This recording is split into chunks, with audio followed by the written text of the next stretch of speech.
Hello and welcome to The Society with Fatima Shaheen at PTV World. Nelson Mandela once said that education is the most powerful tool which can be used to change the world.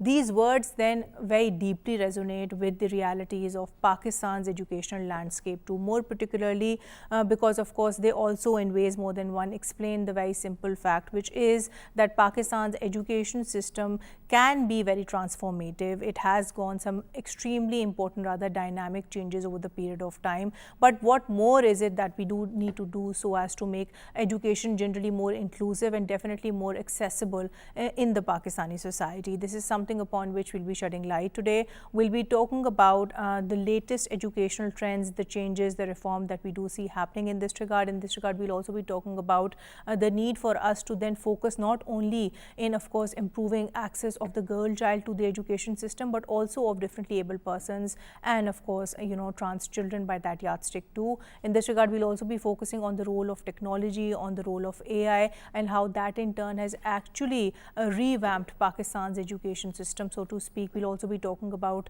not one, rather various very commendable initiatives taken by the Pakistani government so as to generally make the education system more accessible, more particularly for the female students. Last but not the least, we'll also be talking about this more so from a socio-economic perspective, talking about the barriers and the issues which then in this particular context become extremely relevant then. All of this today, that too with an extremely diverse panel. Let me introduce you to my today's panel. My first panelist for today's show is Hassan Jameel Saab. He's an education and inclusivity expert and he's also a policy expert. Assalamu alaikum ji and welcome to the show. Walaikum salam. Thank you for joining us, sir. Pleasure, Fatima. Alongside him, I have Ms. Sadaf Rehman. She's an education and skills training expert. Assalamu alaikum ji and welcome to the show. Thank you. Thank you for joining us. My third panelist for today's show is Ms. Anika Rehman. She's a clinical psychologist and also a school counselor. Assalamu alaikum ji and welcome to the show. Walaikum salam, Fatma. Thank you for having me. Thank you for joining us. And via telephone line, we'll be joined by Ms. Gulaim Mariam Battu, who is an educationist. Assalamu alaikum ji and welcome to the show. Now, before we start the discussion on today's topic, let's have a look at this brief report. Education is the cornerstone of a thriving society, empowering individuals and fostering economic growth. In Pakistan, strides are being made to enhance educational accessibility for everyone, ensuring that no one is left behind. For girls, the government has introduced several impactful programs. The Wasila-e-Taleem initiative under the Benazir Income Support Program offers financial incentives to families, encouraging the enrollment of girls in primary schools. Additionally, the Girls Stipend Program is making education more attainable for young women across rural and undeserved areas. Inclusivity extends beyond gender. Efforts are underway to create supportive educational environments for transgender individuals and differently abled students. Specialized programs and resources are being developed to meet their unique needs, ensuring they receive the education they deserve. The government is also committed to empowering female educators with initiatives like quotas for female teachers and professional development programs. More women are joining the teaching profession, bringing diverse perspectives and fostering inclusive learning environments. Safe transportation schemes further support female teachers, ensuring their safety and encouraging their participation. These positive steps reflect Pakistani's dedication to building an education and inclusive society where every individual, regardless of gender and ability, can achieve their fullest potential. Together, we are shaping a brighter future through education. Welcome back. We just saw this report. Now to get the conversation started with you, sir. Sir, there is a very famous quotation which goes like that: one child, one teacher, one book and one pen can change the world. However, we do understand the fact this is easier said than done. So when we do talk about this more so from the Pakistan's education landscape viewpoint, how easy or how difficult is it for anybody in Pakistan, be it a boy child, be it a girl child, be it somebody who's differently able to access the Pakistani education system? It is indeed very difficult at this stage, and that is the reason, like must know, like the Prime Minister of the country has just launched the educational emergency. That's right. We have been facing 26 million out of school children, so like that's a huge number. So 26 million children does not have the access to the education. That includes girls, boys from the marginalized communities, also like the disabled children as well. As per my experience, so I will basically divide it into two halves. Right. So this 26 million out of school children, from where this number is coming from? So there is a number, like we have children of 4 to 5 years of age range which have to go to the school, for example, in this year. So that is another number. So the population rise is a huge contributing factor into this. Right. The population of Pakistan is increasing annually by the 2%, like 1.96% reported by UNFPA, so it's almost 2%. So you are basically giving almost every year the millions of children at the voice, like who has to basically enter into the education landscape of the country. The second thing is, the second half is already enrolled children or the children from the age range of 6 to 7 years till 16 years, to which the state has promised, like the state will be giving them free and compulsory education. Right, as per Article 25A of the Pakistani Constitution. Yes. So retaining them in the schools or like those children getting dropped out from the school is another challenge. Like this is the thing which I think so Pakistan now should consider it, or it should be a priority. And now we have seen that the government has been taking and has invited all of the international development agencies to work on it, right? Yes. Sir, but when we do talk about the nature of the challenges, we do understand that yes, some of the challenges, they would be common to both these categories of children. But then again, when it comes to the girl child, the nature of the challenges may change then. On which I'll come to you, Ms. Gule Mariam, and I would want you to add to this further. So when we do talk about overall the changing trends that we then do see in terms of female education, in terms of female empowerment in the Pakistani society, what are the most notable trends that you do observe in your vast experience of being an educationist? Because we do see now generally there to be perhaps more greater acceptance of the girl child going to school, as was the case maybe a decade ago. So how do you see this situation, and what would your comments be on this? The access to knowledge and attainment of quality education is the right of every human being. I believe that if you educate a man, you educate an individual, but if you educate a woman, you educate a nation. Women are the backbones of families and communities. They are the harbingers of change. I have seen a shift in the paradigm of rural areas and urban areas, but I will speak of rural areas more because I've been working in that sector for the past 2 decades. Even the literacy rates, as we've seen, they've risen from 21% to 49% for girls' literacy in Pakistan. In rural areas, I find that there's a change in the minds of people as they see that the benefits of education there has been an increase in their economic power from an individual point to a community level. When girls are educated, they educate the children and the whole household sort of changes. Then if they are, after attaining education, they get jobs, and if the jobs are good and they bring in money for the families see that there is a change in the entire household. Then we have seen that there are role models in Pakistan, female role models, starting from, if I begin from when Pakistan was made, Fatima Jinnah was the first woman opposition leader. And then coming down to our first Prime Minister, who was Benazir Bhutto, and now we have a first Chief Minister, Maryam Nawaz Sharif. So we have, role models in front of us, and the girls in the rural communities and the families are watching that how just attaining education, being educated, going up the ladder, how it makes a difference in their own lifestyles, in their households, then the community level, and then at national and international levels.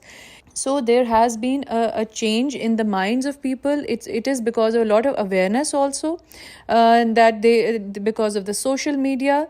Even in rural areas, there's access to internet, and people watch that girls and boys are of equal. In every way, they're equal in economic and political stature and in their intellect. And so they are finding that girls' education is important because it is going to enhance their lifestyles, and later it's going to benefit the whole community.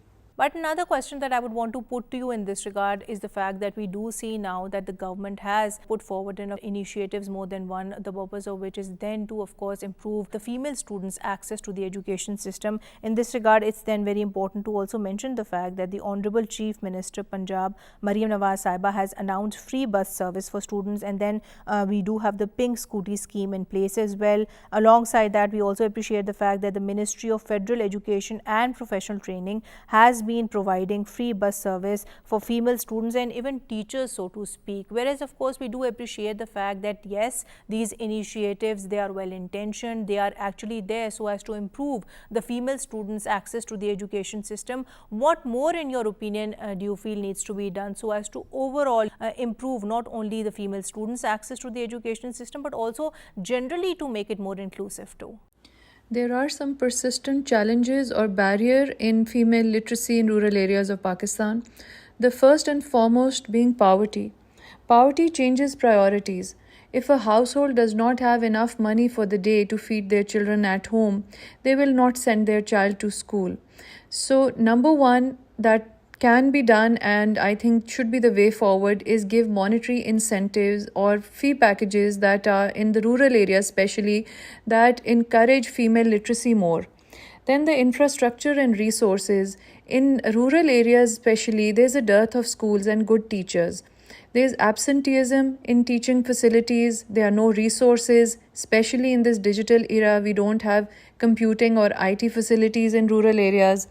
Then this is a patriarchal society. There are socio-cultural norms. Most of the girls, 18% to be precise, are married before their 18th birthday. And they are not given priority over the male child to attain knowledge and to get employment. In my opinion, we have a lot of female role models now who are working in politics, in different offices, in police, in different aspects of as engineers, as pilots. So we have these role models for the young girls now and for families now. So what we can do is give awareness in the rural areas, be it a door-to-door campaign to increase literacy and ensure that if a girl does attain education and goes to the top level, she is given that level of employment which makes rest of the community proud and encourage rest of the girls that how female literacy is important in our society and in this time and age. On which I will come to you, madam, and I would want you to add to this further. So when we do talk about this from a socio-economic lens, what do you feel are the biggest barriers in this regard, and how do you feel can we then work towards more cost-effective, more workable solutions this way? Because we can't ignore the fact that Pakistan, at the end of the day, is a developing country with limited resources. The biggest problem I feel is the words that we use to describe what the problem is. Right.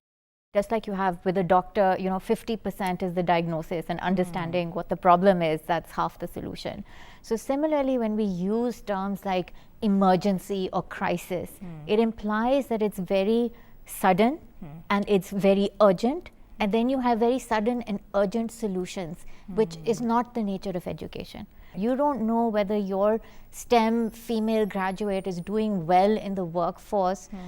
It's because she had a good math teacher when she was 6 years old or 7 years old or not. Like there's a very different lens with which you need to review education, which surpasses the election cycle. And so our policies that are perhaps a little urgent need to take a longer term view. Right. The second thing is when you're looking at what is the most effective thing that you can do, because you have limited resources, what is it that you're doing well and what's the most effective thing that you need to do? Again, the problem, I've worked in this sector for over 20 years now. I've seen many emergencies. 15 years ago, the emergency was that kids are not getting enrolled in school. With a lot of donor and government money, our net enrollment rate has become better. And so what we've realized is that it was not a demand issue, especially at the primary years. It's not like parents did not want to send their kids to school. Even the poorest of parents understand that putting their child in school is going to improve their chances in life. Right. The problem was supply.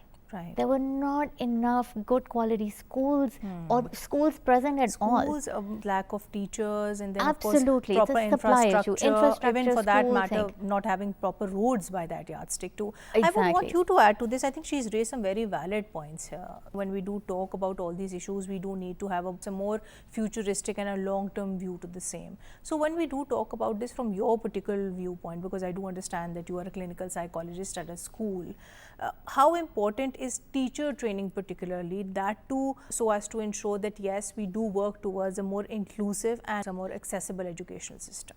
I'll talk from the point of differently abled children, because if teachers are not trained in a way that they can include students of different challenges or abilities, then there's no point of inclusive education, right? So teacher training, actually the teachers are the main drivers that makes the inclusive education go forward. So if there's no teacher training, then there cannot be any inclusive education. Right. So there's a need of time that we train teachers in specialization, and we have these trainings in a continuous way where they know that different students, even if they are in the mainstream students, even if they don't have any challenges, they have different learning styles. Right. Looking at it from another perspective, perhaps their biggest challenge would be to be able to better integrate with differently able persons. So the narrative completely changes. But when we do talk about this more so from the viewpoint that yes, it is of course beneficial, a very debatable point which is raised world over is the fact when we talk about forming the educational system, why is it so important then to ensure that yes, differently able persons, they get a chance to study in the same classrooms which able-bodied persons do, because we do see the different countries, they have very varying approach on this very issue. So how would you comment on that? Do you feel that yes, this is that thing, this is that solution that we need to work towards, or do you feel then again, depending on perhaps the level and of course the seriousness of the disability, we can have separate classrooms that way? It depends. There are certain levels of differently abled children as well. Suppose if a student comes with a physical difficulty, if they have hearing impairment or visual impairment in a mild manner, they can sit in the classroom, all right, with little to very little access arrangements. We can make the classroom inclusive for that child, all right. If obviously if there's a student who has a severe disability, then obviously we can look into different options, because then the teachers are, of course, they are not specialized in this field, right? True. So by just making, suppose I'll give you an example. There's a student who everybody thought had an issue of attention and focus, right? And when we looked into the factors, it was just that they could not hear properly the teacher because they were sitting at the back, and by just changing the seating arrangement of that student, you solved the problem. Yes, the problem Right. was solved. So then it's again, as it goes simple as back to that. what she was also saying, teacher training is something that we really need to focus Yes. upon. So coming towards you, when we talk about this more so from the poverty's lens, now we do understand the fact that then again we do see, you know, the government focusing on providing financial support to those in need of it, and then of course we've also seen there being focus being placed on having skill development initiatives in which students will get IT courses training, and then of course Google certification and PSDF courses too. Whereas of course we do appreciate the fact all these initiatives, they are well intentioned so as to then mitigate the impact of poverty on students. Do you not feel here that perhaps we need to have policy reform at a very core level, and policy reform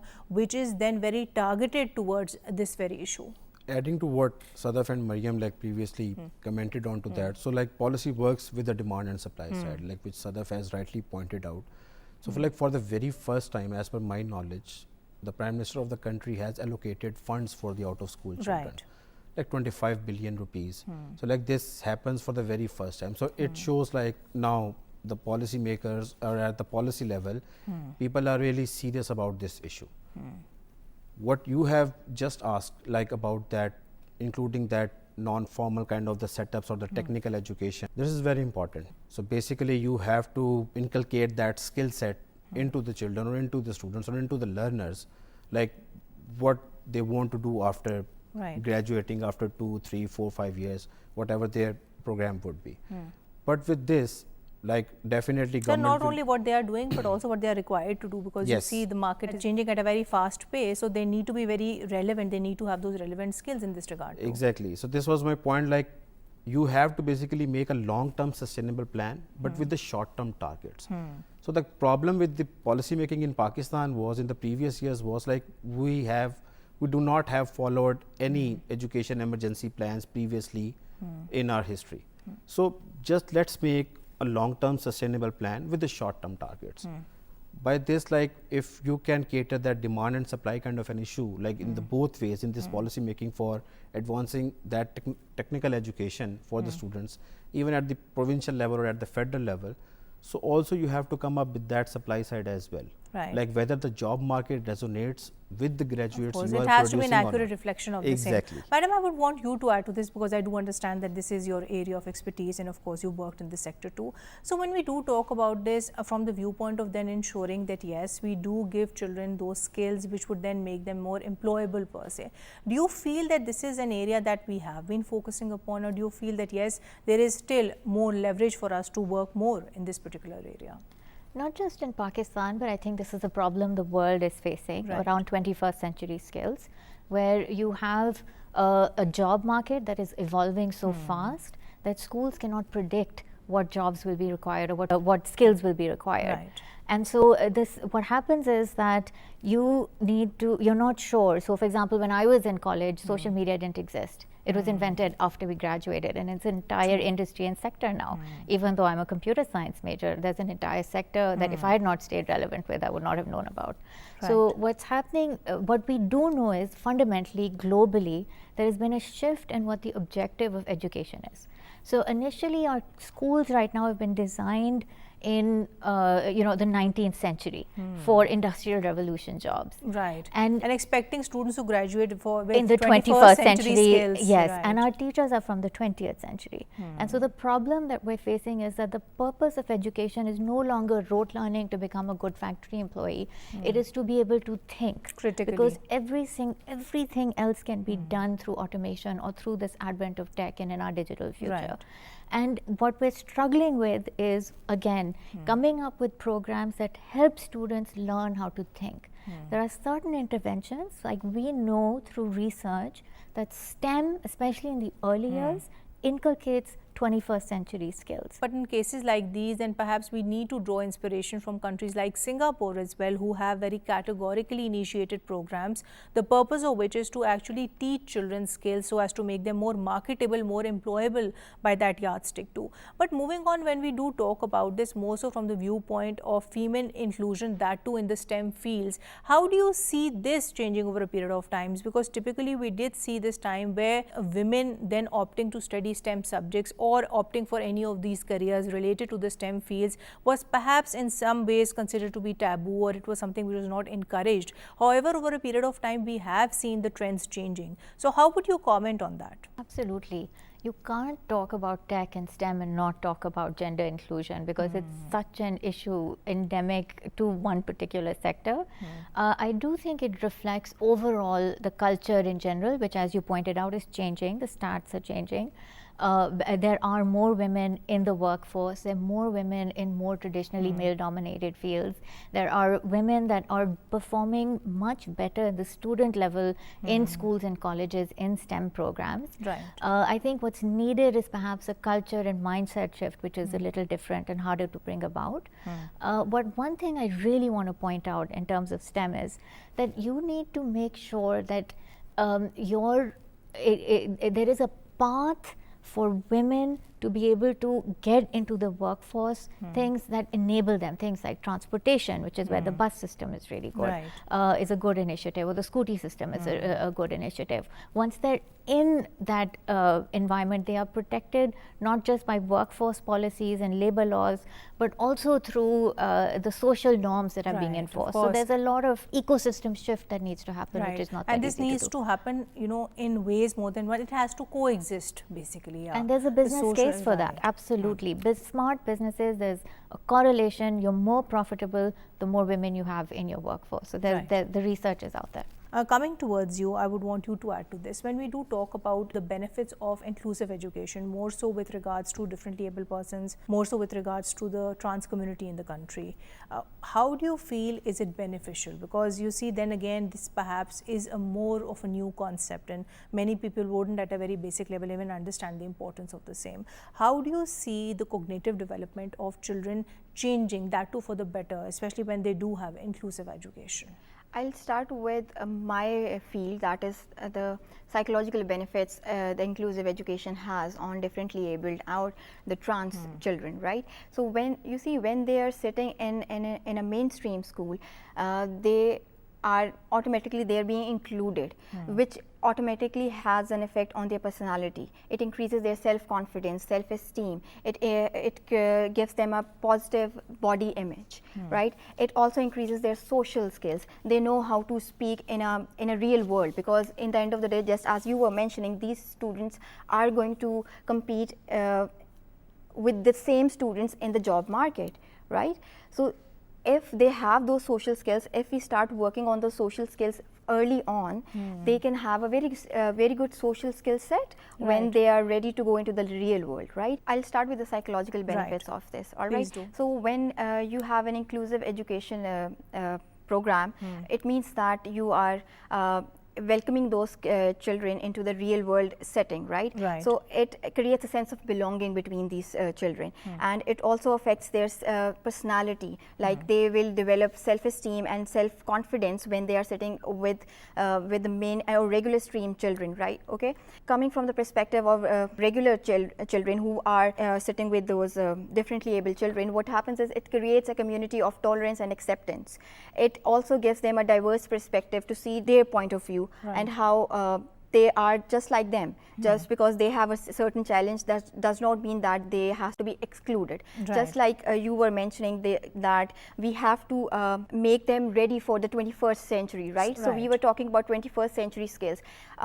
21st century skills are not only the technical skills, they are also the soft skills that we talk about, the conflict resolution, the problem solving skills, the social skills. And here I feel another aspect on which we must touch upon then, of course, since you have talked about crisis situations too. You know, a lot of times we see that countries who have perhaps gone through various disasters, natural calamities, or even for that matter, a few years ago we did see the entire world go through the COVID-19 pandemic. So situations like these, they very particularly also call for the need for us to have more inclusive and of course accessible education. So when it comes to catering to such situations, how do you then as a psychologist propose can we work around also tackling the trauma that students perhaps might be undergoing? I'll start with, again, that it comes back to teacher training as well, because a lot of times you see there are differently able children, like physically able children, you can see them, that's very visible. But what about the psychosocial or behavioral problems, right? And the trauma affects that. Children might have some emotional problems. So if the teachers are trained in a way that they can detect the early signs of those, so they can, you know, they can refer that child to a specialist, and we can have early intervention in place. So it's very important that teachers are trained just not in a specialized way, but in a way that they can detect early signs. Because mostly what happens is a student, suppose he is going through a depressive phase, he has trauma in his life, but mostly the teachers label them as lazy. So it goes back to ensuring that yes, the teachers, they are well trained, they are cognizant, and they themselves also have that exposure to inclusive training at the end of the day, because they won't be able to impart those values if they don't have that exposure. Right, madam, your point is noted. Coming towards you, Ms. Gule Mariam, since we are talking about generally the level of inclusivity, the level of accessibility in the education system, how do you see over a period of time the curriculum changing? How do you see perhaps there being more of a focus being placed on STEM subjects, more female participation in these subjects, to life-based skill training to be a very important part of the education system too? So what are the most notable changes you feel that have emerged with regards to making overall the education system more inclusive and more accessible, and what do you feel are the issues that we still need to work upon? Pakistan's education policies have evolved in the past decades to address gender disparities and access to education, focusing on girls' education and aimed at creating more equitable and inclusive education system in the country. As board member of National Curriculum Council, new policies were devised and the whole curriculum for the country was revamped in view of the fact that there has been changes in the world and we have to go with the same pace. Pakistan has to go at the same pace of the West and other countries in giving quality education to our students, especially the girls. A pilot project called Trans Education has been launched in Multan in 2021, whereby transgenders are being given formal education in public schools.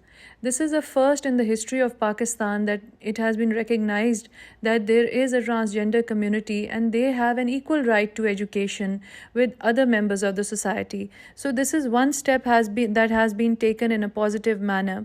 Then we have also realized that there are students who are visually and hearing impaired, and there are students with learning disabilities who are very intelligent, who should not be left behind. So a separate curriculum has been devised in policy at the National Curriculum Council for these students who are specially abled, and if they have special abilities, we should have a separate curriculum for them and then have teacher trainings for these students, and they should have the right to quality education as rest of the country.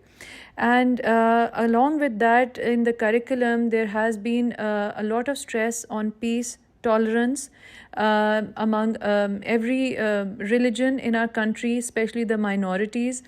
Prior to this new policy, every student had to study the same religion of Islamic studies in a certain class of religion. But now there has been a curriculum where it's called ethics, and so many different religious studies have been added to it, while some students, the Muslim students, are studying their own religion. Minorities can have their own separate books and their own curriculum in that time. So this has been a positive change in the educational policy and the framework of the country, hoping to form a very peaceful, tolerant and educated future society. On which, sir, I'll come to you, and moving towards the end of the show. So I would want you to comment to what Ms. Gul Mariam said. But then again, of course, in our local Pakistani context, when we do talk about all these issues, we need to understand that yes, we have to have a workable model which then works for us in our local context too. So when it comes to perhaps, implementing the Prime Minister's educational emergency program, or for that matter, generally aspiring as a country to overall improve both the quality as well as the accessibility of education in the country, what are the issues you feel that we need to work upon, and perhaps some countries that we can possibly take inspiration from too? So we have to be, first of all, very much clear about the outcome what we want to achieve. Like what kind of learner, after getting graduated from a school, college or a university, what kind of a person we want out of that after 10, 12 years or 14, 16 years of education. So like that outcome should be very, very clear. Right.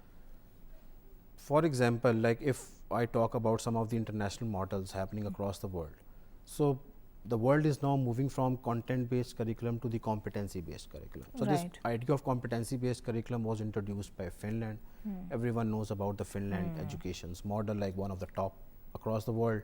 And then Canada is also doing that. But the developing nations are taking inspiration from that. Kenya, Philippines are developing countries having a similar context to Pakistan. Canada particularly has been very focused upon having a very inclusive curriculum. So like what I have seen that of this competency based curriculum in Kenya, like that has changed children, that has made children more equitable, respect to the diversity, very, very gender sensitive, gender responsive. What that competency based curriculum has done there is, basically it has given the opportunity to the students to go through the theory and then practice it through the practicals as well. Right. For example, like I was interviewing a boy of a grade 4, and Fatima, I think so you can relate it as well. So I was asking him about his future aspirations. So he wants to become a lawyer. So he said that all of the books, all of the material, all of the learning material is very, very much important. But I have to work on my communication skills. Of course, because that is when so important. you want to become a lawyer, so listening to that from a from a student in a 4th grade, so that was like quite an eye-opening kind of a thing for me. Like he is basically, he's very aware. Yes, he's very aware, like what the skill set he must have to reach to that point. Right. So, But then again, you see, this goes back to the basics, and most of the issues which all of you, then highlighted is the fact that, it has to do a lot with how enabling the system is, what kind of policies do we have in place, and then of course, perhaps at some level, laws too for that matter, because if we talk about the implementation of Article 25A of the Pakistani Constitution, this again is a provincial subject. We need laws in different provinces, which we already do have, so as to implement it. Madam, coming towards you, when we do talk about this more so from the viewpoint of having public-private partnerships, we do understand that yes, when it comes to the education sector, we do see such partnerships happening, in fact, for the longest time now. But, when we were to sit back, if we are to sit back and then analyze how effective have these partnerships been to ensure any person's right to education, where do you feel, have we done well with these partnerships, and what more do you feel needs to be done so as to then also, of course, in some ways more than one, overcome the limitations of the same? Yeah, that's a great question. I think what happens is that when we're looking at education in Pakistan, it's so easy to focus on all the terrible negative numbers that are coming out, whether it's the out of school population, whether it's the fact that kids that are in school who still can't read or write. But there's some things that we have done well as a country, and they must be spoken about. Definitely. The first one is, like you said, there's a public-private partnership model that was pioneered in the late 90s, early 2000s, first by the government of Punjab, and through, it was called PEF, the Punjab Education Foundation, and now it has spread to many different provinces as well. And the idea was that the government acknowledges that they are not good implementers perhaps in government schools because of whatever reasons there are, but you have a thriving private sector that is achieving good learning outcomes, and so why don't you put that money into the private sector's hands, and what you can do is then inculcate free education in those schools, make sure that you're testing the learning outcomes and then providing funding for that student that passes whatever learning minimum standards there are of quality of education. And that has been a global standard, I think, that we have set as Pakistan.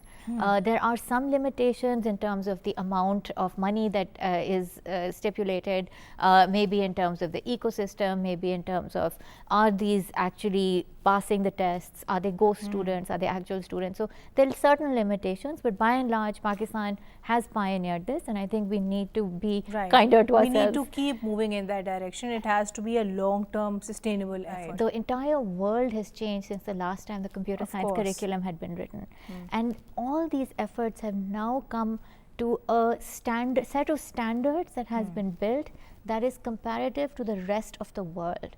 So whether you pick up a developing country computer science curriculum or whether you pick up our standards, they are at par. The problem now comes in implementation. So can our teachers teach this? Can our schools have the equipment, right infrastructure? Do we even have roads this? to get to all the schools and education systems, especially when we do talk about the remote and the rural areas? So yes, of course, we do understand that, if we are working towards overall improving or reforming the education system, then this needs to be done in a very holistic manner. Coming towards you, Anika, and my last question to you is that when we do talk about overall mobilizing the community or ensuring that yes, we do take the Pakistani community, Pakistani society along with us, how important is it for us to do so if we want to ensure the success of education programs? It is perhaps the first and foremost step, like somebody was mentioning, that there are a lot of parents in rural areas that, who do not know about that the education is free, so they don't send their children to schools, right? So if we have certain outreach programs designed, or we have certain campaigns that raises awareness about why it is important, why education or inclusive education is important, why it is important to send the girls to school, then it makes all the difference. If I talk about differently abled children, I've seen it a lot of times that parents feel, if suppose I'll give you an example, if a student with on an autism spectrum, if he's sitting in a mainstream school, he is stigmatized that regular children will also get it. I want to raise that awareness that it's not contagious. That's not how it's done, right? But in this regard, do you not feel that when we do talk about, of course, exploring the potential of collaborative efforts here, perhaps Pakistani media can also collaborate with education institutions to ensure that people do get their right to education, because education, as we all understand, is then not confined to the four corners of a classroom. It does also encompass education that we do seek, knowledge that we do seek in everyday, life as it is. is. I absolutely agree with you. Just like you have invited me to your show, that is a collaboration, right? This is a platform where I can raise awareness about how differently able students can benefit from inclusive education. And just like Sadaf rightly said, social media is a big thing, and we need to use that.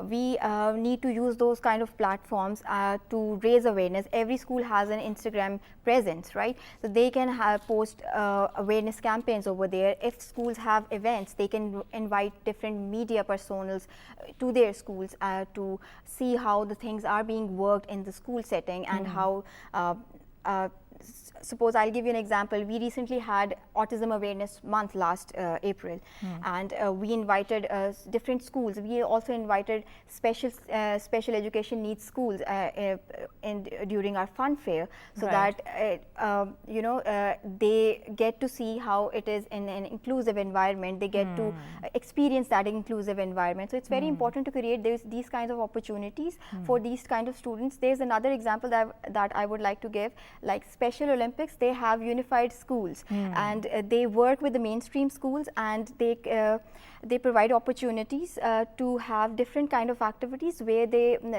differently able children and the mainstream students, they come together to have some sports events, or maybe just a poetry event, something like that, so that they sit together, they work together, just like we were talking about the communication skills as sir was saying. So it also increases their communication skills, their social skills, and it helps to make them ready for the real world. Right. It's very important to have those kinds of windows. Right, and of course, it also by that virtue gives them fresh perspectives too, because when you are working with so many people, it's also very important to have a very rich perspective and a more informed perspective that way too. On which I'll come to you, Ms. Gule Mariam, and before we conclude today's show, my last question to you would be that when we do talk about, the ever-evolving role and of course importance of technology, of AI, how do you see it actually impacting Pakistan's educational landscape, and do you not feel that at a very basic level it has had that impact of not only perhaps improving inclusivity but also accessibility of children to the education system, and in ways more than one also enhance the educators' teaching skills too? So how would you look at this issue? Technology is an enabler. Thanks to globalization, the world's economy has become more knowledge-based, bringing with it the best practices from each country's economy and the school practices and the pedagogical skills for enhanced learning outcomes. When the pandemic struck, the world came together and each country discussed how they were doing their best way to cope with continuing educational activities. At Education World Forum in London, where there's a conference held every year, educationists and head of states met, and they shared their knowledge, like how each country coped with post-COVID, how they had digitized their own educational system. So in a way, it opened doors. Digitization, it opens the door for sharing of knowledge and communication, and this has been for Pakistan as well, because the doors have been opened. Many new practices have come into place, like connecting classrooms has been one. Even in my rural schools, we connected our classroom to a classroom in the urban areas in the city, and internationally also people want to see what every country did in the time of crisis. And with the new Chief Minister Maryam Nawaz Sharif's vision of digitization in education and encouraging entrepreneurs, there are going to be new IT parks and tech cities coming into place, which brings us hope and positivity for Pakistan and the future of digitization in Pakistan. Right, madam, your point is noted. On which note I would like to conclude today's show. Thank you so much, Hassan Saab. Thank you so much, Ms. Sadaf. Thank you so much, Ms. Anika, and thank you so much, Ms. Gule Mariam, for your time today. Well, to conclude today's show, we generally spoke about Pakistan's changing educational landscape. In this regard, of course, we spoke about, not one, rather various initiatives that the Pakistani government has then brought so as to overall improve the accessibility of the education system, so to speak.